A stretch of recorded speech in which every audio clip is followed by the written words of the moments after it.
Three. I could fucking say it. Right. 3, 2, 1. Welcome everybody back to the Built Different podcast. This is High and Inside, episode 23, and I'm here with Wolfie. It's a two-man gang today. Me and Wolfie are gonna get it done. Shout out to Chris. He's really sick. Hope he gets better. Hope he recovers. It sucks everything that he's going through. He's been sick for a couple weeks. I'm not dead. He's he's not dead. dying or anything. He's not He's not in the hospital. He's not on ICU. He's just sick. He has like a longevity sickness. It's not anything like crazy. I think it's syphilis, if I'm not mistaken. That was what he said. Yeah, or his toe fell off or some shit. Either way, crabs, whatever. But we got a loaded show. We're going to keep it simple. We're going to talk some recent headlines. We're going to talk the disasters of several teams this year. We're going to chop it up about several teams in general, and then we're going to hit the high road. So my opening take is that I want to give a big shout-out to Rob Manfred. Listen, say what you want, but I think he's killing it.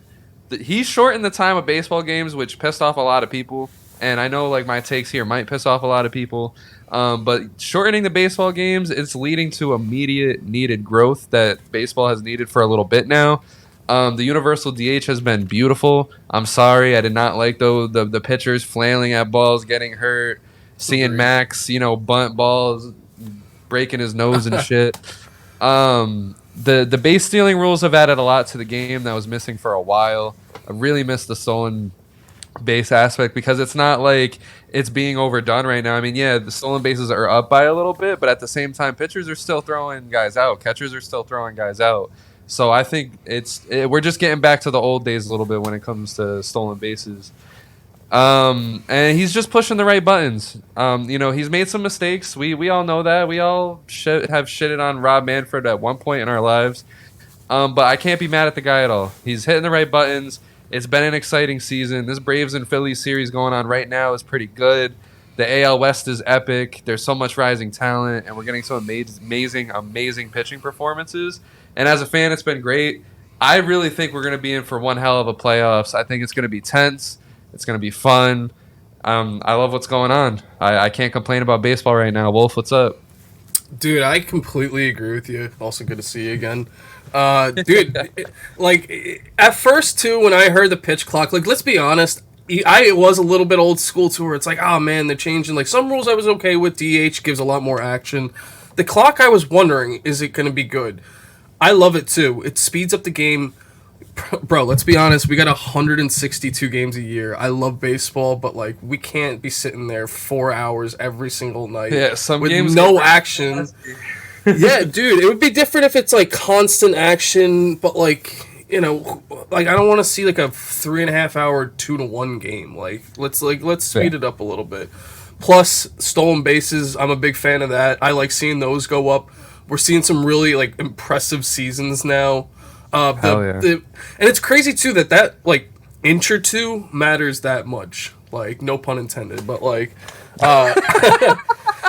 but yeah, I mean, extra 2 inches. I mean, anyway.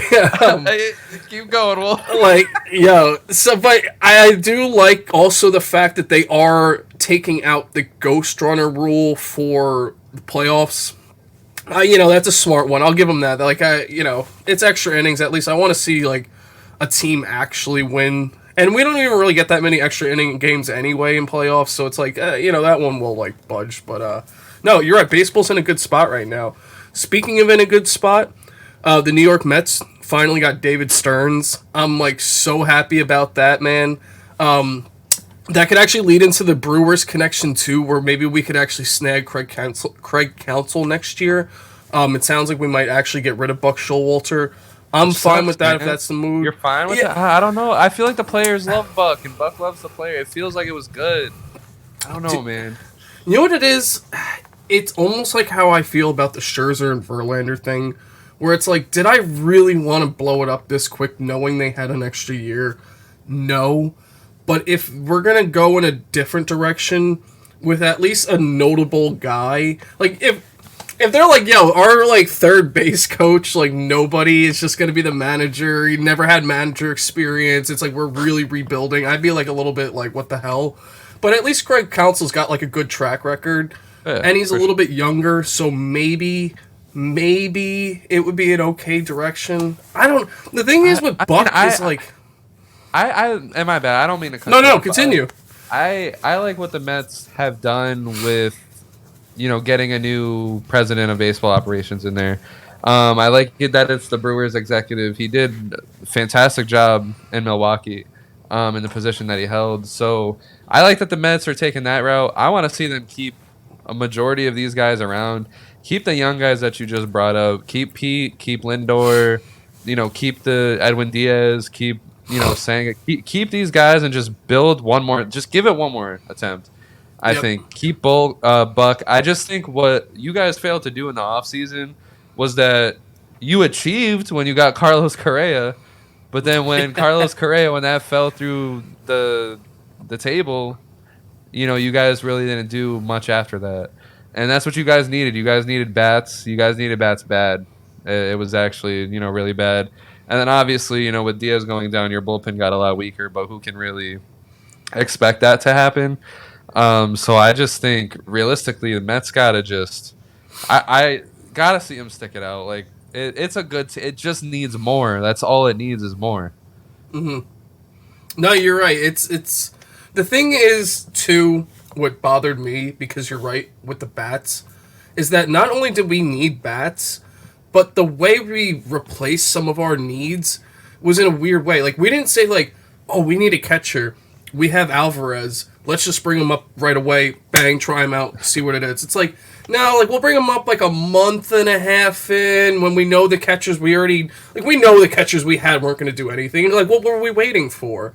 And you didn't get a DH. Like, you tried the Vientos experiment, but once again, month and a half in, it's like, it's almost like you were like, we're not going to sign someone. Let's see what we got. And we already know it's going to be shit, so here's our backup plan. And it's like, you can't start a season like that. You got to be like the Braves, and even in the Dodgers, they signed JD Martinez. Like, they did something.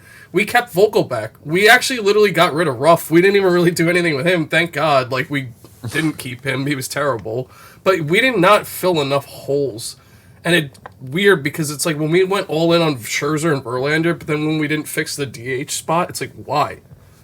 Yeah.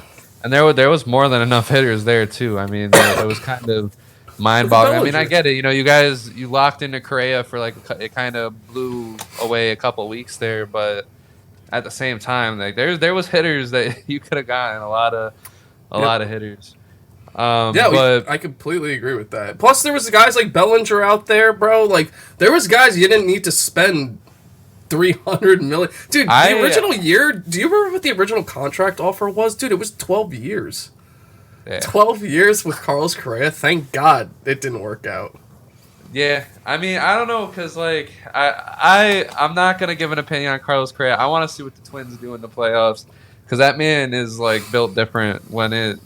Get it? He's built different. He's built different when it gets to the postseason, and they actually made the postseason this year, and it seems like his leadership is up a notch, but we'll see how far his body can take him. We'll see. I completely agree. Dude, he has, like, one of the most home runs, like he's like, I think maybe in the top 8 of like home runs hit in playoffs. It's crazy. Oh yeah, and he's got like what, maybe a good more 8 years to go, 8 to 10 depending. And you kind of called that the other day too when we brought up the pitching. I wasn't even necessarily thinking about the playoffs. We were talking about just the Twins being pretty good right now.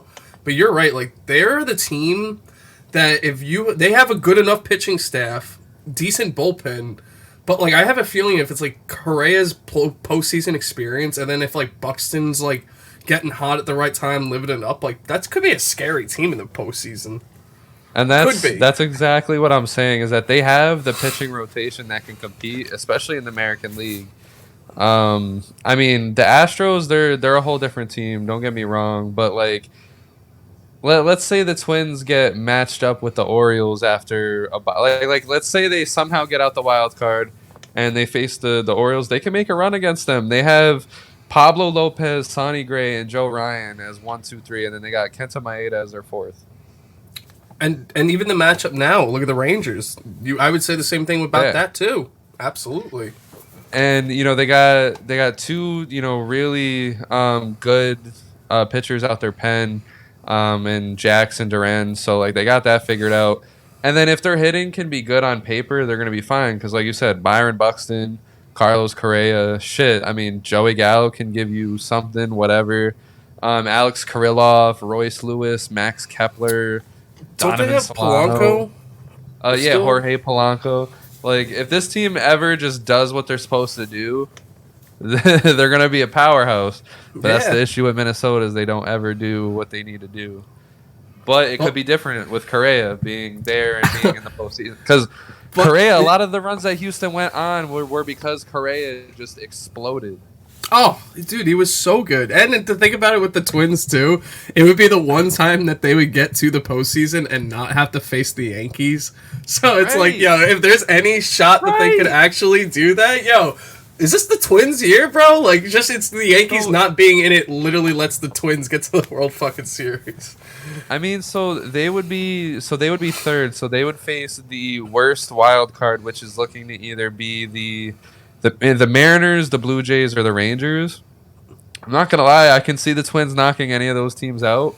Oh, absolutely. I'm not sitting here saying they will. Don't get me wrong. I'm not sitting here saying the Twins are gonna go on this run. But with that pitching, like you literally just need Pablo Lopez, Sonny Gray, and Joe Ryan to just lock in, and we've seen it with the Nationals. That's all you need. That's all you need. That's the thing, too, about a team like the Twins is that, for me personally, I'll always bank on the pitching. Like, I would much rather know that my pitching staff is incredible. I'll even give Seattle. They got 3 top guys that are like that, too. But, like, it's hard to always bank on your team, like, exploding with offense. That would be like the Braves. Take the Braves, and now imagine if they had, like, a mid to low rotation. You wouldn't feel as confident. But the fact that, like, the Twins already have those guys that can hold another team's offense down, like, you could squeak out 3 or 4 runs. Like, every team does that. That's, like, the average in baseball. They hit home runs, too. Like, they have... Like, those hitters have such shitty batting averages, but they hit home runs. No, you're right, dude. Absolutely. Plus, they would also, at least for that first series, as of right... I mean, I don't even think it would change at all unless somehow the Guardians take over. But they would automatically have home field advantage. So you're talking at least one series of being at home. Like, if you win that, that's a good momentum, like, going into the next series. Because, like, dude, a home field advantage in the playoffs usually is pretty big, especially for a team like that where it's a little bit more quiet. They don't have to go to like New York or something. They could at least play at their home park. Right. And I mean, like I said, I'm not trying to sound like a Twins homer, but I mean, like, for example, they face the Mariners. You get past Luis Castillo, I can see them beating up on the opposing pitching a little bit. The Blue Jays, they're a beatable team. We're gonna talk about the Blue Jays eventually, but they're definitely, in my opinion, a beatable team. And then you're gonna have the Rangers, which will probably be the hardest challenge because they have really good hitting. They have a potential MVP on their team, Corey Seager. Not saying Ohtani's gonna lose it, but if he does, I guess Seager or Julio Rodriguez would be the ones. But I'm finally glad we're giving the Twins flowers. Yo, right? I know. I never would have thought that for the episode, bro. Well, because they're finally putting the Guardians down. Like, this has been their struggle the past 2 years. It's like they've had the division. They could have, they had the cakewalk all the way to the playoffs, and they haven't taken it, but finally they have. And it's good. It's cool to see. Not going to lie. And even with those teams that you brought up, too, it would be at least, I don't even want to say it's nice. Obviously, every team's in the postseason. They're good. But if you're not facing the Twins and the Mariners, at least when you're facing the Rangers, out of all teams, their staff, you can make an argument, isn't as strong as some of the other ones. So while their offense is good, they don't have the staff. So it would at least be some sort of an even-out matchup, which would be really interesting to see. Yeah, man. So moving on, Shohei Ohtani. He still hasn't come back, which sucks. But let's talk about it, man. He's gonna meet Tommy John. He's got the contract coming up. This is I think not this good. screwed up. This screwed up a lot more than you think it did. And it kind of leads to what we'll talk about a little bit more in depth later. But I think him getting hurt really threw the wrench into the whole franchise of even thinking about, are we going to keep Trout? Are we going to go in next year? What the hell's going on with Rendon? It kind of seemed like he masked a lot of the questions they had because he was still there and playing. Even like at the trade deadline, they figured we still have him, so there's hope to go to the playoffs, even though we probably knew they weren't going to the playoffs even if they kept him. So like him being hurt like changes everything for that franchise and for himself. That contract might not be what it's going to be, like, or what we thought it was 2 months ago. Like, is he going to get pitcher money too? Is he going to have a different contract that's actually like two, where it's a batter and a pitcher contract? Or even are many teams going to want to budge on him before they even know what his injury is going to behold? Is he going to get like a 1 or 2 year deal, like super good money, just to try to see if he could do it one more time, or not? Or is he going to stay with the Angels? And I personally don't think that, but that's just always an option too. Yeah, I mean, it sucks because the funny thing about sports is that like we get these amazing things, and they often get snatched from us. Like I can think about Derrick Rose with his ACL tear. Like it was so good, and then it wasn't. Now Ohtani. I mean, for fuck's sake. I mean, Giancarlo Stanton was hitting the shit out of the ball. Now he's become a very, very sad case, which we'll talk about in a minute. Aaron Rodgers. Recently, Aaron Rodgers, he just, we were going to get something cool with the Jets. Doesn't even get a full drive, goes down in 3 plays. I mean, I can even argue Aaron Judge. Like, he hits 50 home runs his rookie season, injury prone, hits 60-something, breaks the record, injured again this year. So, in sports, it's one thing, feels like we never get too much greatness, but when we do, it's amazing. So I'm not gonna lie. But and what's crazy too about him is that like, and I'm not saying everybody's gonna forget about him, and I'm not saying he wouldn't still hit up 30 home runs, 40 a year, but we were gonna be like, this is the greatest thing we've ever seen in baseball. To where like, let's be honest, if he doesn't pitch anymore, and he is a DH who's hitting 35 home runs, 100 RBIs. Like, don't get me wrong, he'll be considered one of the best baseball players, but it wasn't that God status. Like, I knew he wasn't going to pitch for 10 more years, but to have it, if it ended like this, that would be. Yeah. And it sucks because I made the argument last year. I said I don't know. I would be very weary if I was a GM giving Ohtani some crazy contract, and then he can't pitch for you because. Like, we can't forget, like, coming into the league, he was very injured. I mean, he had a few injuries in his first few years. He got it together, got his body right, and then for these past, we really got to enjoy these last 3 seasons of him just really doing both, making it, like, automatic. But then you could see he was, starting to fade as the year was going along.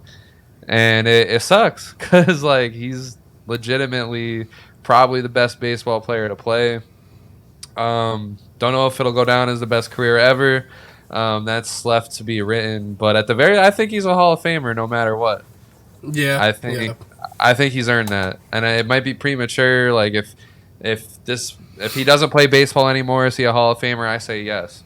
Not saying that's a possibility, but I think he's a Hall of Famer right now today. I would say it would be almost one of those things where it was so impressive that you would have to at least consider it. Maybe maybe it'd be a special circumstance, but I feel like you would have to probably put him in. He's baseball history. You know what kind of sucks too? There's an aspect we haven't really thought about. Not that and granted, we never really see it anymore. But to me, I feel like you're almost never gonna really see too many guys pitch and hit anymore. They're like 2 guys would be too scared. It's hard. And because even the Mets, they drafted some guy that's going to pitch and hit, but I feel like teams now are going to be so scared. Like, even if you're like, I mean, granted, the Angels were losing him, but if you knew you were going to lose like your ace, and like the guy is an ace, and like do you want to hit 40 home runs a year, or do you want to keep him as an ace? Like, I wonder if more teams are going to even want to try to do it anymore. It sucks because it's too much. It's too much on an athlete because you got to pitch every 5th day. The stress that comes with that, like you have to follow your pitching program, and on top of that, as a hitter, you got to be in the batting cages every day, working on your technique, getting in and out of slumps. You got to make sure your mental is right. Like, I can only imagine everything that goes into Ohtani actually being able to produce the way he did, and it's probably killing him, like this Tommy John thing, because he really was. He took baseball by storm. I mean, the WBC, he won that. Led his team to that. The Angels, they suck, which sucks, but he was still able to give us everything and more. Just said it sucks for baseball.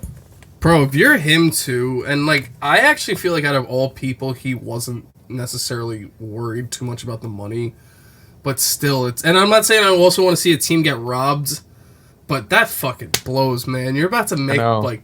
He's about to be the richest ever, and he still might be. You never know. But me, I don't. It's going to be a tough offseason because there's going to be a lot of. It's like I mentioned on the episode that we didn't release. It's a bunch of unneeded pressure, in my opinion, if he signs now. Because if he signs now with a team, for example, let's say the Yankees fork over $600+ million, the Dodgers fork over $600+ million, the Rangers. Whoever the hell ends up doing it, I think every team besides the Royals, any team besides the Angels, because I think the Angels would be the safest to go back, in my opinion, for a 1-year deal maybe, but that's neither here nor there. If he does sign with one of those teams, there's going to be a lot of pressure because the headlines are going to be, oh, will Ohtani be worth the contract? Will he come back and pitch? Then he's probably going to rush himself back to pitching, probably get hurt again. It can be really bad. On the other end, I wish he'd wait, man. I really wish that he'd take a year off, get his mental back together, rehabilitate the arm, have like a off-season bullpen session mania, whatever you want to call it, where you just show everyone that you can still pitch dominantly and then go get your money then. Because I don't know, I feel like if he signs the long-term contract this offseason, it's either A, not going to be the money that he deserves, or B, he's gonna get the money that he deserves, but it's gonna come with like it could turn our good old Ohtani into a villain there, dude. Which is why I said I don't want to see the team getting robbed. But you bring up an excellent point where he has to think to himself: am I ever gonna pitch again? And if I am, I shouldn't do it next. Like, most likely he's not going to pitch next year, regardless of what the contract is. But it would make a hell of a lot of sense for him to go back to the Angels for that 1 year, if he thinks it. Because for them, too, bro, you're telling me they wouldn't give him 30, 40 mil a year for just the 1 year? Also thinking that we're not going to... 70 million, fuck it. Bro, and exactly. And, dude, they would also be like, hey, we're not going to fuck this up the second time. If we're out of it by the trade deadline, he's our trade bait. Because then you could still get some fucking money. Or, some drafts. Really bad. Which is also why I think they're fishing that Mike Trout thing. Pun not intended. Yeah, so... because they need to get something back. Yeah, so that's the next thing that we were going to transition into. Is so the Angels said that if Mike Trout wants a trade, he's going to get one. But that's the thing is... Damn, this is another tough one. So obviously, you get Mike Trout at his best. He's a very fantastic hitter. He's not a leader in the clubhouse, though. That's one thing that I think everyone can agree on. And I'll continue to shit on Mike Trout for it. The Angels could have put better pitching on the field, but sometimes you got to see Mike Trout firing up his team. But yeah, he hits well when he's healthy, but he's just not healthy anymore. And I don't know if that contract is worth that. He might end up rotting on the Angels. I'm not gonna lie, but I think he's worth the risk for some of these teams. For example, the Mets. You got a terrible point. We got the big spending owner. The thing is, though, is that I'll say it like this: like, before I get to my point, I'll ask you: would you do it if you're for the Nationals? Would you give up a good chunk for him right now? Right here, right now, no, but probably next off season. Like if I knew so basically what I need to see from the Nationals is really how some of these prospects do next year in AAA in the majors, whatever they end up doing. Because next offseason is the offseason. I imagine the Nationals are really gonna do what we gotta do, and then I would say yes. I would say absolutely yes. Fuck it, why not? But Mike Trout on the Nationals sounds very ugly. I don't see that happening. Like, even if you guys like literally paid the entire even if thing, it did happen, yeah, even if it did happen, yeah, he would even say I'm not doing this. The only team I think I could see him going to, just because of like the whole like fandom thing, is on the Phillies, because he was a Phillies fan. I don't think they have the prospects to do it. They don't have the thing cash. is too. Well, that's the thing. It's like, what are we getting for him, or what are we giving up for him? Are we just doing something where it's like, I'll take the whole fucking contract, and like here's a couple like minor prospects, or is it like they're asking for the fucking world? And at that point, it's like, if I'm the Mets, I probably wouldn't do it this situation, because I know we're rebuilding, and it's Mike Trout, but like, bro, like I'm not trying to give up like 4 or 5 prospects for like aging Mike Trout. Now, if it's like take the contract and give like 1 or 2 guys, if they were like, you give us Brett Beatty, Vientos, maybe like another minor guy here, and the money, I would do it. But if it's like Alvarez, Mauricio, Vientos, Beatty, your top pitching prospect, and the money, they can go fuck themselves. Like that, I would definitely not do that. Well, I mean, it's just like, I can't really imagine too many other, because like, I don't think the Yankees are going to take that risk. I feel like I don't know what the Yankees are going to do in the offseason, but I don't think the Yankees will take that risk. I mean, maybe I can see the Cubs, but like the Cubs, I don't know if they want to spend that kind of money. The Phillies, I don't think the Phillies have that money to begin with. The Dodgers, No. maybe. I mean, I could absolutely see the Dodgers. I mean, wow, yeah. I mean, I can see it. Next to each other and Freeman in that lineup. Oh my god. Yeah, the Dodgers. I feel like I can only see the Dodgers or the Mets doing this. Maybe a long shot, the Rangers get desperate enough, and they trade what they have left for them. But it's such a weird thing though, because it's like, I'm thinking like, the problem with a lot of these teams is that the guys that would try to get him that are close, I feel like don't want to part with what they have. Like, unless I'm thinking like a team like the Braves, like, where it's like, if they wanted, like, because they have a bunch of prospects that they haven't even really brought up this year because they didn't need to. So like, maybe a team like that would be willing, because they're already in a good spot. Mike Trout, Atlanta, just fucking get rid of the whole sport. Because you got to think about it too. Even with like the Dodgers, like, they probably could, because they're already in first place. But like a team like the Padres, like, I don't think even if he went there, they would be in first place. I'll be honest. So it's like, you got to like trade for him, knowing that you're almost like, you almost don't even need him in a way. Like, the Mets, if they traded for him, they're not going to get to the playoffs still, I don't think. It's got to be a team that's like, we're already good for the playoffs. Let's fucking like... That's fair. Like, let's cap it. Let's make it no question. It would be like how the Yankees used to do it, where they already knew they were going to the playoffs, but it was like, this is the cherry on top. It's like, oh, we're already a juggernaut. Like, in a way, almost it's like what the Braves did. They didn't need fucking Sean Murphy, but they're like, let's fucking make sure we're not. Might as well keep fucking pumping the fucking guys in our fucking team. Yeah. Like, why not? Absolutely. No, I don't blame them. That's what teams should do. Like, you're never good enough. And then real quick on the Angels, like, Anthony Rendon is an absolute joke. Oh my god! And I'm gonna transition it into the Nationals eventually. But this whole Anthony Rendon thing has been a disaster for the Angels. Listen, I don't want to say I told you so, but when I remember I was ranting about it when they said, the Nationals are probably only going to have money to sign either Steven Strasburg, Anthony Rendon. They don't want to sign both. It's a lot of money. You're talking about $200-300 million contracts, blah, blah, blah, blah, blah. I was like, I'd rather have Strasburg because he's a pitcher. Crazy. Neither one worked, but hear me out. I said Strasburg because I like him as a pitcher. I think as Strasburg gets older, that he could have developed into that old man kind of pitcher that, stood the test of time and, worked on his mechanics. You know what I mean? Yeah. Maybe eventually became a closer. That's what I saw Strasburg as. And then I saw Rendon and I was like, every interview I've seen Rendon do, he doesn't look like he likes playing baseball. I'm not going to lie. He's also stated on many occasions that he feels meh about baseball. He doesn't watch it. So weird. Came at the fans a little bit in Washington. A lot of people just let that fly under the rug. He would mention a lot, like, where's the Nationals fans at?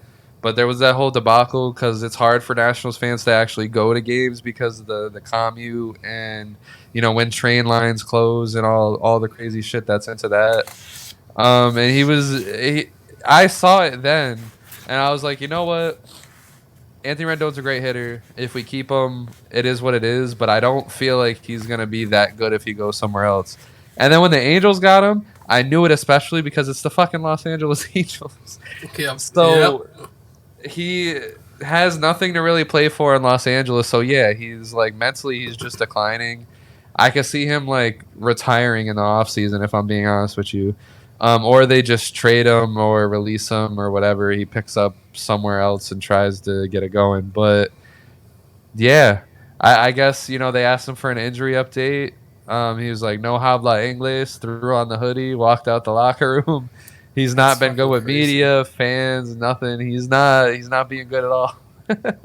No, bro, you're absolutely right. And I actually just watched Jolly Olive video recently.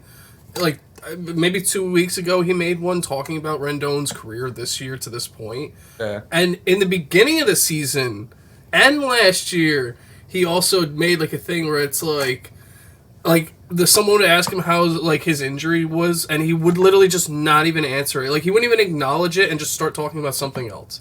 And it's like, bro, that's like cocky, especially when people forget he's in the top 10 highest paid players this season. Yeah. Top 10. Bro, we don't even remember him half the time being still in baseball, and he's top 10. Which sucks, dude, because Anthony Rendon was a dog. I know. He's one of those cases of someone that I felt like should not have, like, granted, I mean, you guys would still have him, probably had to give him a big contract, so what knows what happened.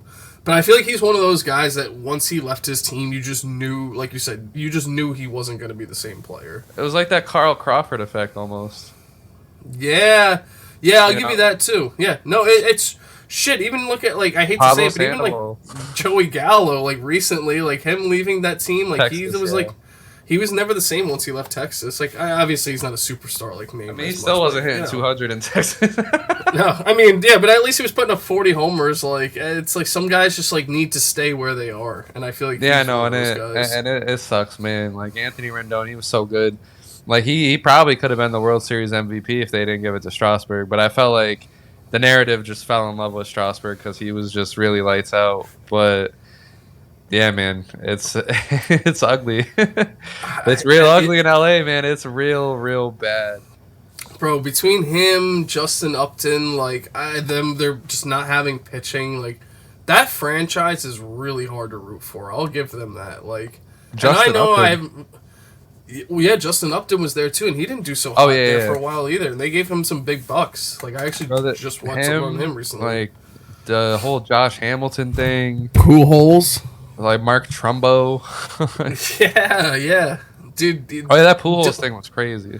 Yeah, dude, like, even that, like, everybody kind of forgets about, like, a couple good years in the beginning, I'll give him that. It wasn't, like, a Rendon so far. Rendon's been bad. It's, like, I think they gotta, honestly, now that we're, like, talking more and more about it, I'm on the side of they gotta just let everything go. Like, in the offseason, I feel like they gotta strip this team, like, bare guts. Like, trade Mike Trout, no matter at what cost, no matter what you get back, even if it's a fucking Subway sub, you let Mike Trout go. Cut Anthony Rendon if no one will. I don't think anyone will take the contract, so you're most likely gonna have to release him. Eat whatever cash you have to out of these crazy transactions. Do not even flinch at Ohtani. Let him go. Trade anybody else of value. Try to restock the farm system, but just it's got to end here, man. Like this whole era, this we can call it the Mike Trout era. I mean, I don't think we should call it the Ohtani era. I think we should call it the Mike Trout era because it's literally since he's been in the league till now how disastrous it's been. Again, Pujols, Hamilton, C.J. Wilson. You know, year after year. The 1 year they make the playoffs, they get destroyed. Don't make it again after that. Horrible off seasons. Just it's bad. Which is why I do think that comment they made is literally just to make it seem like they're not the ones that fucked up. It's like, no, he wants to leave, so we'll be nice and acknowledge it. No. You're just shopping that out there because you realize you fucked up the last decade. Right. Whether he wants to leave or not, get him out. Yeah. Let's move exactly. on. Should just You say have to move on. And I'll even say this too. The only thing I would do with that Ohtani thing is if that 1 year deal thing we talked about is the only time I would maybe think about doing that. But even that, like I would, it's time, man. Like why the fuck did they even go out, dude? And think about one thing we didn't even talk about. I just remembered. What the fuck was with the DFAing those guys? Giolito, Renfroe. I mean, yeah, they trade for all these guys and then designate them for assignment. It's like what the fuck, bro? Like, oh my gosh, like I just feel like you really, and I don't want to hear that it was Ohtani getting hurt really fucked it up. Like you weren't. Everybody knew you were not making the playoffs because you were barely you were 3 games out, and that was just because Ohtani went on his literal final tear of the year. Yeah, like Ohtani went in to pull you guys back to 3. But it still felt like literally, the Angels were on a run and they were facing the Blue Jays, and I think Matt Chapman said it in the on deck circle. He was like yelling at his pitcher. I don't know if it was I think it was Gosman or Kikuchi. He was like, "Don't pitch to any of them," or he was like, "Don't pitch to Ohtani. They all suck, but just don't pitch to Ohtani." Yo, that's still no one was believing in them then. Mm-hmm. You know, CJ Cron not having the best year, been injured on and off all year. And it was the injury that CJ Cron has had, a back injury, something that lingers over the season. They traded for him. That's right. They didn't even have him in the beginning of the season. He had the back injury, wasn't even doing well in a hitter-friendly in a hitter-friendly ballpark, and you traded for him. And I get what he did last year, both what you had years prior. Yeah, exactly. Yeah. Why would you do that? Like, and then Lucas Giolito, like that was the guy. Like, dude, and you needed more than that because even if you had Giolito, right? Like, okay, like I'm not really sold on him either. But what the fuck was the rest of your staff? Like, Sandoval's not having a great year. You can't rely on Ohtani doing everything. You had to look at the teams that were in front of you. Bro, your staff is not better than the Rays. You could probably even say the Orioles are having a good year. Toronto's, we just saw, was the best. Seattle was great. Houston was great. Texas was having a great year. Like, there were so many things they were far behind that even the trades they made, which I thought a lot of them were questionable, that wasn't going to put you in. Like, what, you thought you were going to sneak into the 3rd spot? You had multiple teams in front of you already. What could have been, man? What could have been for the Los Angeles Angels? We could sit here and shit on these guys for hours. It's so crazy, man. We're gonna have to do like a whole one off-season episode just breaking down how crazy it is. But so the Orioles do that for each team, damn it. Right? One week. On a more positive note, the Baltimore Orioles, they're making history.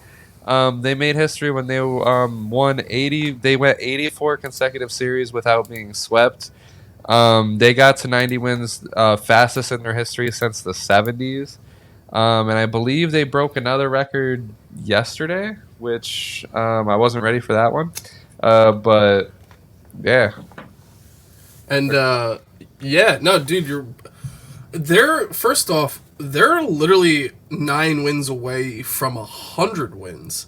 It's not even like the 100-win Baltimore Orioles. Dude, it's still only the 12th, man. They definitely have at least 15 games left at least. I'm not saying it would be tough, but dude, to crack 100 wins when they were bad the last few years, and to do it with, let's be honest, you and me brought it up months ago that we thought they were going to be good, but they still were. We weren't like, oh, their pitching staff, man, like Kyle Gibson, that's all you got. We were the first ones to rip on them for their offseason. I mean, I still am, but and yeah, me too. No, exactly. Like I'm saying, like Joe Barrow, we even just said before, like their staff was one of the best in the AL. It was actually like 7th, but yet there's still 91 wins, bro, with mostly rookies. It's these hitters, dude. These hitters are something else, man, from top to bottom. Because now you got Mullins healthy, hitting grand slams, and he's hitting in like the 7 spot. That's how nasty this lineup is. Gunnar, Adley, Santander's hitting the shit out of the ball. Love that for him. Hayes, Mountcastle. I'm probably even. Did I mention Adley? I think I did. But O'Hearn, like it's a lot, man. They're really out there doing their thing. Oh, dude, and you know what? I just wanted a quick double check so I don't sound stupid. Yeah. What's crazy about all those guys you just mentioned? Yeah, from top to bottom, Santander, Henderson, Mountcastle, Adley, Mullins. Dude, Gunnar has gotten so hot that everyone forgets how bad of a year he had in the first half. Yes, and he actually is right now the favorite to win the Cy Young, or the Rookie of the Year in the AL. Cy Young. Dude, he probably fucking could knowing him. He's so good. Plus, I also just brought up Westberg. Westberg's been pretty good too. They're all homegrown. Bro, all of them are homegrown. Like, they're all just Baltimore Orioles players. Like, do you know how impressive that is to have this good of a team? And within like the last like 5 years. I think Santander was the most. Yeah, he was 2017. Everybody else is like in the last like 4 years, which is crazy that you brought up that many good players in 4 years. To take to the division from the Yankees, Red Sox, Rays, and Blue Jays, with all the names that they have to do with homegrown. Granted, they still need some help in the pitching department. But the thing is, too, now next year spend. John Means came back last night. Yes, he did. Yeah. He threw 5 innings, gave up 3 runs, struck out 5. It was a good outing. He threw 55 out of his 70 pitches for strikes. That's a huge thing to get him back right at the deadline, too. Right at the playoffs, excuse me. The Orioles, it sucks. It's because they have a very, very cheap ownership, which I hate. I hate this for the Orioles because, listen, they haven't been able to pack their stadiums this year because of how much the ownership has raised pricing because they're trying to make up for all these bad years. They had a crazy explanation for why they increased the prices on literally everything. Food, everything. We've seen it in the offseason and the trade deadline. They weren't willing to get expensive to give this team what it truly needs. I'm honestly almost convinced they're not going to do it again this offseason.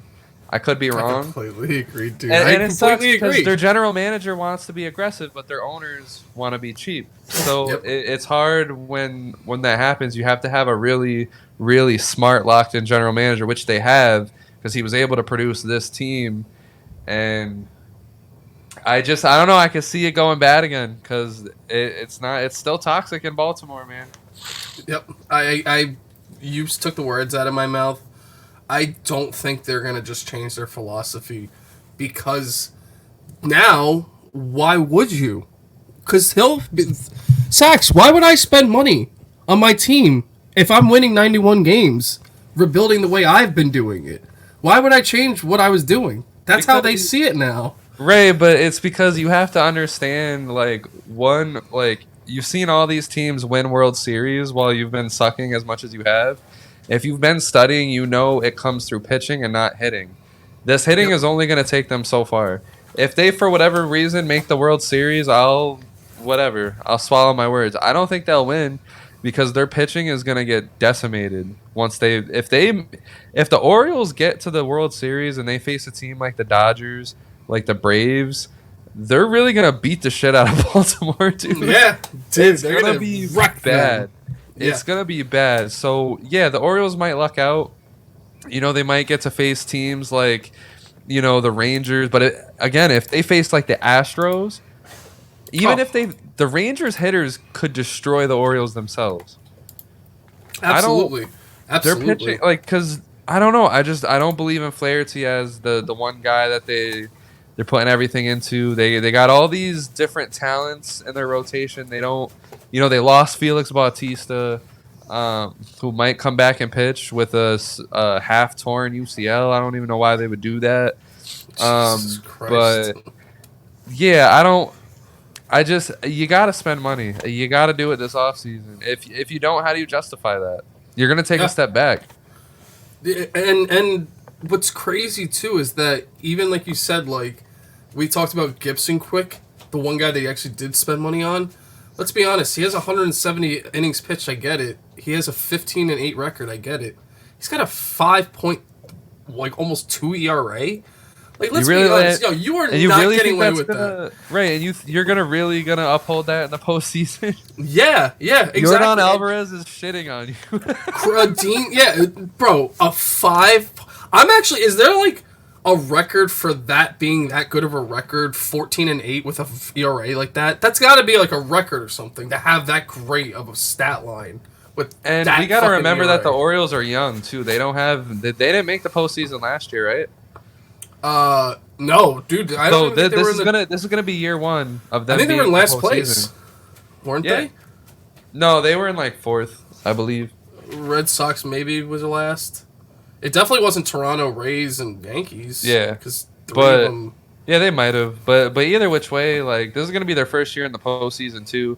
I don't know. I would put bets on who they face in the first round. Not gonna lie. Yeah. Who would they? They would get the bye. Oh yeah, you're right, because they would play whoever. Are they the best? They're the best team in the AL right now, right? Yeah. So they would get They would play the worst one. Yeah. So they would play the wild. So they would play maybe like a Mariners or they made a Mariners, Rangers, or if Blue Jays or Twins. If the Twins win, 'cause the Twins would be the wild card team that would also play. No, I think if the Twins win, they would automatically face the 2nd seed because they're 3rd. If the Twins win, I thought they played the worst wild card team. No, so the Twins, the Twins, they're 3rd no matter what because they won the division. So they're gonna face the worst wild card. Yeah, that's what I just said. But then after that, no matter what, they're gonna face the 2nd bye team, which is probably the Astros. Oh, they play the 2nd bye team. Crazy. I thought they played the first. Wouldn't they still stay with the bottom? The first faces the lowest seed that's available. So the Orioles are going to get the worst seed. So, like I said, even though it's the worst seed, it's still going to be like the Blue Jays, the Mariners, the Rangers. But that's what I'm saying. Wouldn't they play the Twins? No, because the Twins are the 3rd seed. Yeah, and if the Twins win, who do the Twins play? The 2nd seed. Oh, okay. So then it would be the 2 wild. Because no matter what, the first the Orioles, if they're by number 1, they automatically face the worst team, which automatically eliminates the 2nd and 3rd seed. Yeah. Yeah. Okay, I see what you're saying now. Okay, because that's right. Because then those 2 teams are already in the wild card already. So. Okay. So that's what I mean. Like you're telling me, like the Mariners can't beat the Orioles in a series. Especially if Luis Castillo can shut down that lineup one game, put them on their heels. And you know what's crazy, too, is that logically I think that, but then logically even know how good their staff is, or how good their lineup is, I just still don't see how the hell they were this good this year. Like, I'm like, we keep saying, like, yo, they face this rotation, man. Like, I could see them getting torn up. Yet it's like 2 weeks to October, and somehow they almost have 100 wins and are the best team in baseball. So maybe like I am under. They're a really good lineup. Yeah, don't get me wrong. They're a really good lineup, but like I think about it, you're talking about the postseason. Astros, Justin Verlander, Framber Valdez, Christian Javier. Like I see that. Or like let's say they do go to the World Series, they meet the Braves. Max Fried, Spencer Strider, like it's gonna be crazy. and what's wild too is you're telling me also you're gonna bank on a rotation where Wells was actually one of your best pitchers in the beginning of the year, and Grayson's been better recently, but both guys have been up and down this year. So you're talking about like half of your staff either having a 4+ ERA or a 5+, or guys that barely even been pitched on the team this year. Or in general, if you just take Grayson, they haven't even played baseball in the majors before this year. So, like, man, that is, like, I'm not saying, like, you can't do it, and clearly they're good, but all that in 1 year to even just not even win the World Series, but just to get there, that's asking for a lot, bro. A lot. That'd be like the Nationals. That would be like the Nationals doing it this year. Because as much as we say how bad the Nationals, like, are at points, bro, they were in the same situation as the Orioles, basically. They sold off. They were bringing up rookies. Like, the Orioles just happened to click because they had some really good names. But still, I mean, it's a similar situation. Like, so you guys probably actually have a more of a payroll. So might as well talk about it real quick. The Washington Nationals, right? So, I mean, the Nationals, really bad, early on in the season. Then it got really good. And I'm not going to lie, man. I think the Nationals absolutely fleeced the Padres in that Juan Soto trade. Let's make facts known. Yep. Absolutely demolished them in the trade. To get C.J. Abrams, I think he's at 18, 19 home runs now. He's hitting the hell out of the ball. He's doing good. He's shown up. He's doing his thing. He's becoming a leader of the team. And then you get James Wood, who's a top 10 prospect in all of baseball. Hassel's kind of fallen off a bit, but he's still, expected to be really good. And Harleen Susana, whatever. But all that for Josh Bell, who's not even a Padre anymore, and Juan Soto, who isn't leading the Padres anywhere, I'll say that's a trade that's won. Oh, completely. Yeah. Plus, you got to remember, too, these guys came up pretty... these guys played right away. CJ didn't start in the minors when you got him, did he?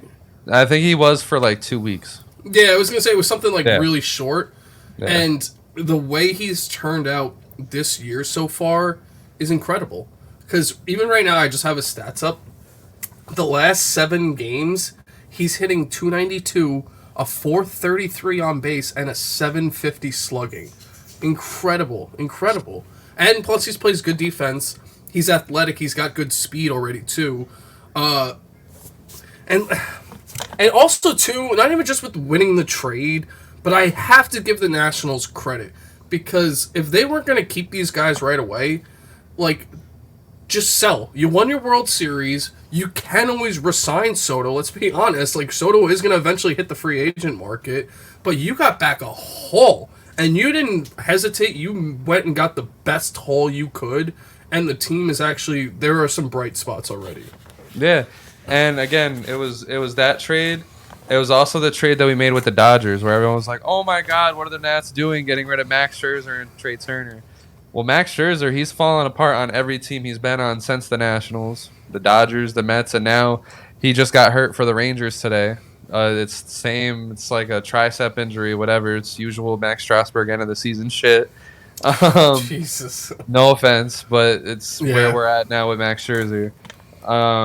I wish people would just call a spade and stop shitting on the guy. He's just an old man trying to hang on at this point. He's not, this amazing Cy Young pitcher anymore. But we traded those two to the Dodgers, and we got Josiah Gray, an all-star, a great, phenomenal pitcher in my eyes. He still needs a little bit of work. But we also got Keibert Ruiz, who this year is, as a catcher, a switch-hitting catcher. He's hitting .257 with 17 home runs and 59 RBIs. Played in 120 games so far. Most likely going to get to 130 by the end of the year. Yeah. I love it. It's and let's be honest, bro, first off, your rookies are great, but even with all the talent, because there's so many people oh man, you guys had Harper and Trey and Soto and Scherzer, and you traded all. Bro, you know how much fucking money that would have been? No team is going to have those contracts. I don't even think any team has those size contracts for more than 4 or 5 guys, and that's not even including Strasburg. So it's let's be honest, you had to do something, and it's paying off in my opinion so far. Plus, you already won your World Series. Fuck you, I've never seen anything. Right. And like I said, Rendon, a complete mental case now in Los Angeles. Yeah. Bryce Harper, we won the World Series without him, so I think no matter what Bryce Harper goes on to do, we were justified in doing that. Yep. So it's not so bad. I mean, it looked really horrible on paper, but it's actually worked out. It's not the worst thing. I mean, it just sucks. We're in a lot of limbo right now. The whole Steven Strasburg thing sucks. I guess Strasburg and the owners made some kind of agreement that they'd retire his number, that he'd retire. The Nats went back on it, I guess, because it wasn't supposed to get released to the press, whatever. Now it's off, and the owner said that he's expecting Steven Strasburg back at spring training, which is absolutely insane. Steven Strasburg, even the idea of him touching a mound again sounds crazy. So if he's going to try in spring training, imagine he just makes this crazy comeback. But I'd like to see it. And How old then is he? 34 now, 33, 34. Oh, he He's is not that old. Okay. Yeah, he's young though. That's still young in pitchers. Yeah, it's young enough to where he could at least get a few more seasons, but it's more that I thought he was like maybe 29. Yeah. 30. My big I thought he worry was a little bit though. younger when he came up. Yeah, my big worry is we haven't re-signed Mike Rizzo yet. That's our guy. That's our rock. He's the only reason we're still fucking breathing right now. Is because of his expertise in the general manager He's been spot. great. And then we let a whole bunch of scouts go, which is probably for the best. Our scouting hasn't been the best. I'm not complaining about that move. But a good exec we had to let go too, or well, he left as well. So the Nats, it's a lot of shit going on. Still in that TV shit with the Orioles. Still, looking to sell the team. It's not pretty, but I'll take whatever's going on right now. True. You know what it is too with the Nationals? What I'd like to see them do too is because obviously they still have some questions with guys like Strasburg with that contract. The Corbin thing is hurt. Obviously, that's a contract that's hurt a little bit, and they're still rebuilding. But I feel like they're the team that needs to go out and do what they did with like the Candelario thing. Even though I wasn't a big fan of Candelario, but they got to spend like a little bit more on these lesser contracts so they can push them out at the deadline. Because I think that was the only thing they actually did at the deadline. And like, if you had like another 30 mil spread out across like 2 or 3 guys, you could have brought that much more talent back in and made this thing even come back and like restart the franchise a little bit faster. Because they're in a good spot, but don't forget, you still got to spend a little bit of money here and there. Yeah. And we'll see what happens. Yeah, no, it's true, man. I'm here for the ride, man. I would love to re-sign Juan Soto. I don't know how that would even happen if we don't sell the team, but hey, we'll find out. I wonder if he would even do that. If you just gave him like a big check, would he want to come? He loved Washington because I guess he didn't want to go. It's just his agent got in his head and whatever came with that. But I feel like too, and I'm not trying to put words in his mouth, but I feel like from what I've read about him with San Diego, that maybe he might be better going back to the Nationals so his ego doesn't conflict with anybody else. Because let's be honest, if he goes back to the Nationals, he is the guy. Like even if CJ's having and so he doesn't have to like he can be the guy with the spotlight. And like all these prospects that come up can just come up and just mash the fucking baseball with him. Yep, and it would be beautiful. But don't sell me on this, Wolfie. Stop. Yeah, and I was gonna say, and I'm not trying to say like he's someone that doesn't want to be on like the Dodgers or something like that. But I don't know. It's hard. It's hard. Like, where do you go from here if you're Juan Soto? It's tough. Yeah, no, you're right. It's also one of those things where, first off, you got to think if you want to stay on the East Coast or West Coast. But second off, like, if I was him, I would not want to be on the Padres anymore. Like, I'll be honest, I wouldn't want to be on the Padres. It's just the Padres. They remind me of the Angels, even though I respect the moves that they've made. They've obviously almost made the World Series, so they've gotten a lot further than the Angels. But it feels like the Angels, where it's like it feels like no matter what they do, they're never gonna put together a winning recipe. Dude, I know, I know. And I hate to say it too with them because it kind of feels like what I feel like with the Mets, but it's almost like you're not going to beat the Braves. Like and I know the Phillies beat the Braves last year. I know they have the. I know. They had the talent to do it, man. I know. That thing is like I don't care. I'll still take Tatis, Machado, Soto, and Xander over what the Braves had. It's just they under fucking performed. Yep. And you know what's one thing I feel like the Braves overperformed. Like Matt Olson hitting 50 fucking home runs. What? Oh, dude, they're like I said, their catching situation. You even brought up at the beginning of this episode before we even started recording how well Ozzy Albies is doing. I didn't expect that from him. Bro, this season. I didn't even know he was until like 2 weeks ago because I've been so focused on fucking Acuna and Olsen and making sure I cash those bets. Marcelo Ozuna wasn't even going to be on the team. It felt like, and he's like one of their better hitters too. Yo, Ozuna's the biggest idiot in the world, but he's still thriving. It's the craziest. Yo, and I've That team said is it. sick. I said it when he was on the Marlins, when he was beating the shit out of your Mets, when he was just terrorizing the league as a Marlin before this, he was even a power hitter. I said, this dude is a legitimate hitter. Like, he Yeah. is an MLB professional hitter. So, it doesn't surprise me, but it does at the same time because he's been through a lot. And I'm surprised the Braves even were just like, hey, yeah, you can still play. Yeah. He must No, be you're right. redeemable in some way. And what's crazy too is like even if he wasn't doing that, they would probably still be doing it as well because they had Michael Harris Jr. step up for them. No, they had were getting Grisham. ready because he was struggling very hard at one point. They were getting ready to pull the plug, but they kept the faith, and he just started going off, which is it's crazy because like Austin Riley, like you haven't heard much of him either, but he's Oh still yeah, not, yeah, we didn't even bring him up. he's Yeah. not having a bad season, Bro, and you know what's fucking ridiculous? They did this within 2 years of losing Swanson and Freddie Freeman, and they're better, like way better. What the fuck? Like, and pisses me it off must as a suck Met for fan. Freeman because I know Freeman wants to be a part of this shit. I know. Okay, they got the one ring out of it so far, but I know Freeman wants to be a part of it because like that was the thing. Like the Braves when they had Freeman, they were good, but they were just never like great. Like they were Yeah. never like one of the big powerhouses, and then they finally became that. And then they let Freeman go, and they were still that. Well, dude, he's probably also pissed off because he's like, "What the fuck, Ronald? It's the first year you actually felt like staying healthy all year when I'm not there." Like that pisses him off, probably. Right. So. And Same thing with Ozuna. Speaking of the Braves, okay, so first team to clinch the playoffs. Acuna made history. I think he's the first 30 and 60 player, I believe they said. 60 stolen bases, 30 home runs ever in the I history. think it was 40 actually, right? Doesn't he have 40? Whatever it is, he's the first to do it. Jesus, that's insanity, dude. That's what I was saying. Like, and I like seeing that too. I love seeing the stolen And bases. it's like up. I love Mookie Betts. I really wanted to make the case for Mookie Betts to be the MVP, but I got to give it to Acuna at this point. And Wolfie, who beats the Braves, man? It might take a big collapse. I said it to you in the beginning of the year, actually, and I'll remember this topic because I feel, even though he's having a great season, I feel dumb that I said this. First off, you're right. Yeah, he's 37 home runs, 65 stolen bases, so he's almost at 40-70, which is fucking nuts. But I said at the beginning of the year that Corbin Carroll had a shot at making the MVP because he was doing really well and it was close at the time.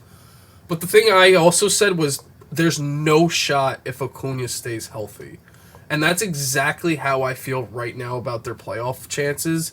If they're all healthy, I don't see them losing. Like, I know the Phillies did good last year, and they're even on a little bit of a run now. But that fucking team, like you said, they broke the team record for home runs already. They have...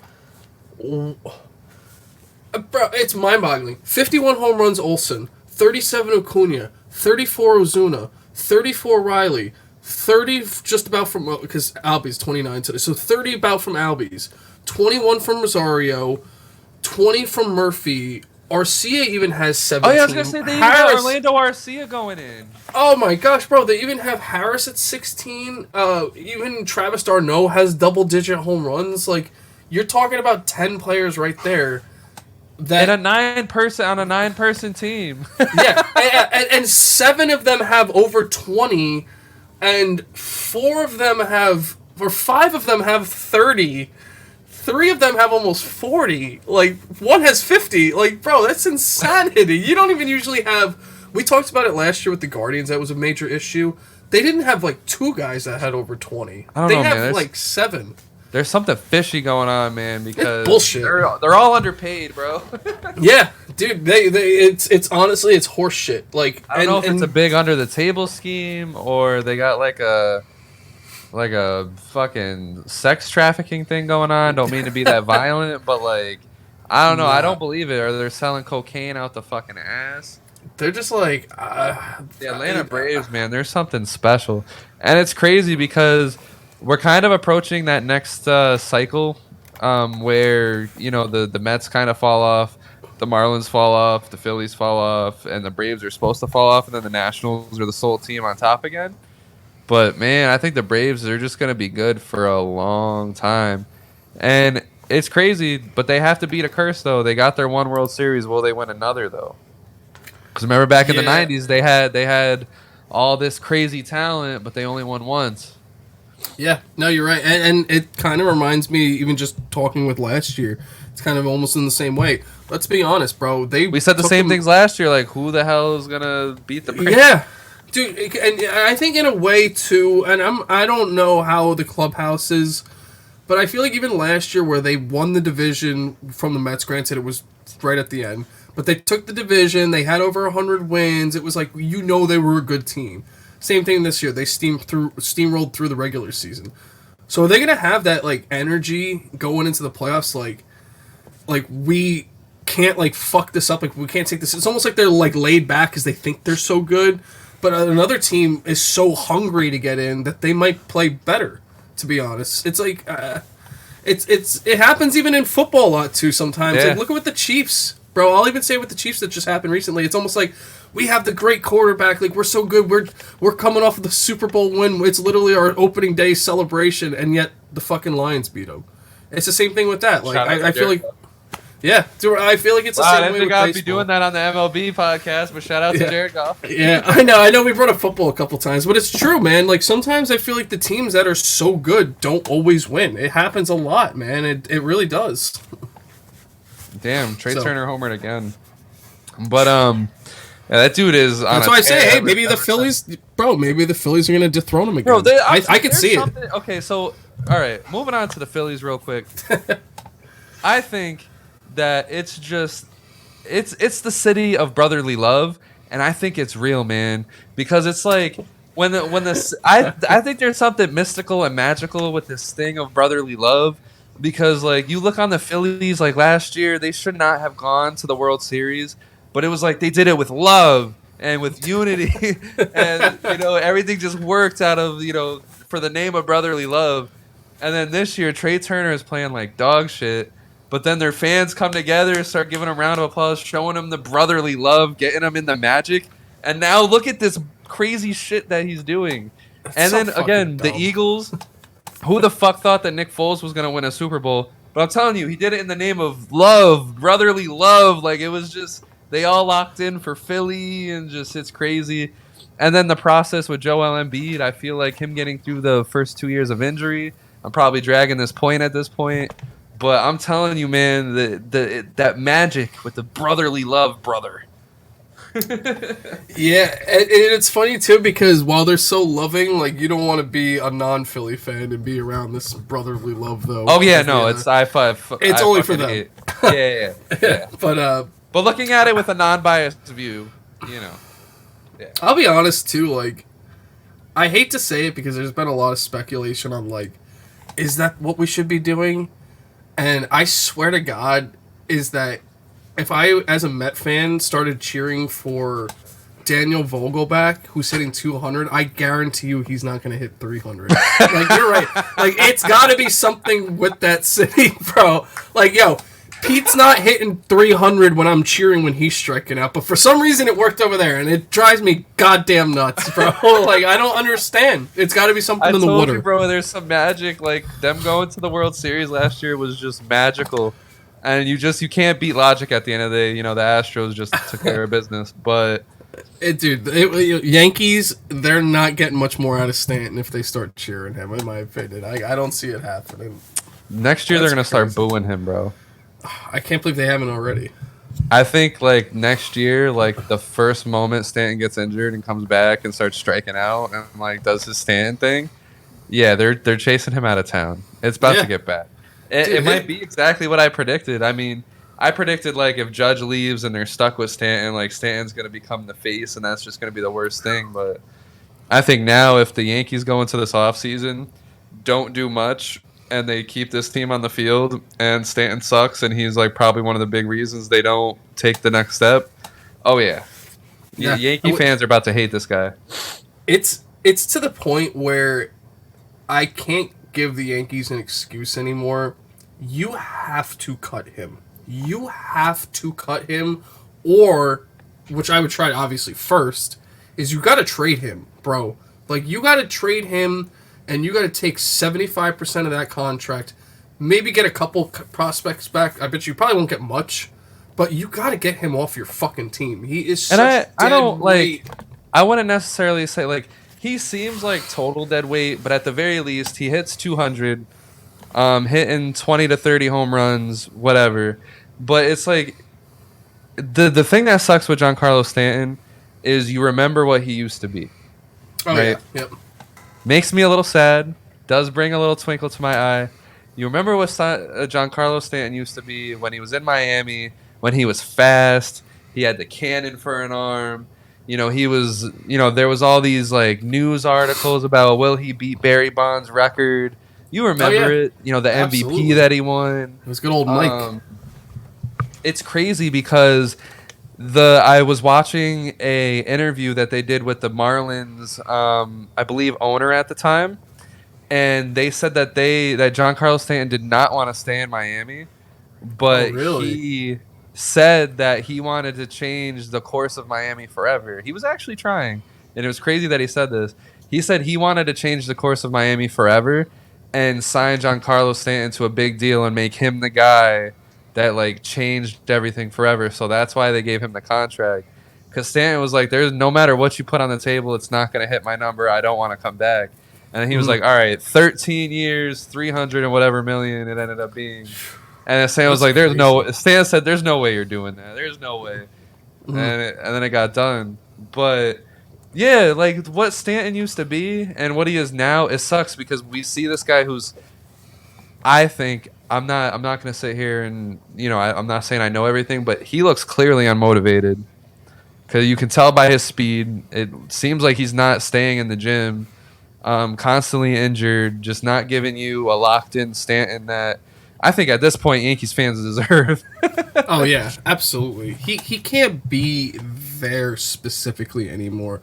I'll actually move it back to almost that Mike Trout thing. I'm not comparing them as the players, but I'll say it like this. He's the type of guy that needs to go to a team like the Dodgers that don't necessarily need him. He would go in there, plug into like a DH spot like where JD Martinez is right now, because they don't need him. The Yankees, the way they're set up and what they originally did, they got him to need him. And he can't be relied on like that anymore. Health-wise and just stat-wise. And I'll say this, dude, and the reason why I also say the DH thing for Dodgers, last year, too, he was actually good in the playoffs. If you could just get him to the playoffs he's normally healthy, good, like, at the end of the year in clutch situations. Like, he showed you those spurts. Yep. And, man, like, and it sucks because he just hit his 400th home run this year. And it's crazy because he's fourth on the fastest to get it if you look at games played as opposed to age, which is crazy, which means we could have seen like a very iconic career. He's still only 33. Like, we got to remember that too. Like, he's still only 33. So if, let's say he does get, like, I think we can agree if he plays a full 150 games, whatever it is, I don't think we can ever expect him to get 162, but no, you know, 150 with rest days. I think we can agree that he can have like 40 home run seasons still. Oh, absolutely. I mean, these bullshit seasons he's putting up, he's still hitting 30 home runs in a year. Yep. So, my apologies, at 400, I think if he gives us 2 more 40 home run years, and then, you know, sprinkle in a few more 20 years, he's going to be around that 600 home run mark if he can just have a decent rest of his, you know, career. I don't see why he can't. I mean, think about it too, like, as much as I love the city, and I maybe the Mets are a little different, yo, it's hard playing as a Yankee, especially when you're doing, like, poorly and not staying healthy. Like, bro, we were just saying, that ain't Philly, bro. And even Philly could be a little ruthless at times, too. Like, he needs to go to a West Coast team where it's a lot Joe Girardi didn't have that brotherly love, man. Oh, dude. Like, and the way they're treating him now with, like, the Boone and, like, Cashman situation, I feel like they're just, like... No, I guarantee you no one there is saying anything about him fucking hustling. It's just like, this is what he is now. Like, he's got to get it's like a zero speed, dude. Bro, is it going to change? Is like he going to magically hit 40 home runs and have a 150 game season as a Yankee? No, I really don't see it. As a Yankee, I don't see it. I think he needs to get to the West Coast, in my opinion. Yeah. Or back to my no, I'm kidding. But either which way, very solid points. So man, what a damn episode. Yeah, this was good. You know what it kind of reminded me of? Like, kind of reminded me more of like a radio station episode. Right, where it's exactly. Like, we were got the two bullshitting hosts for a little bit. Yeah, that was good shit. So, with that being said, we hope you guys enjoyed. Just had to cut it there for time reasons. We're about that hour 15-minute range. So if you guys like this, make sure you like, subscribe, share, sell your souls. Shout out to Belgium. Shout out to Ghana. Shout out to all of you guys that are watching with us. We got a lot of content on the way. There's a lot coming. So make sure you're there. We got a new website. We're trademarked now. We're doing our thing. So come join us. Get on the train or get the train ran on you. Have a good one. Peace.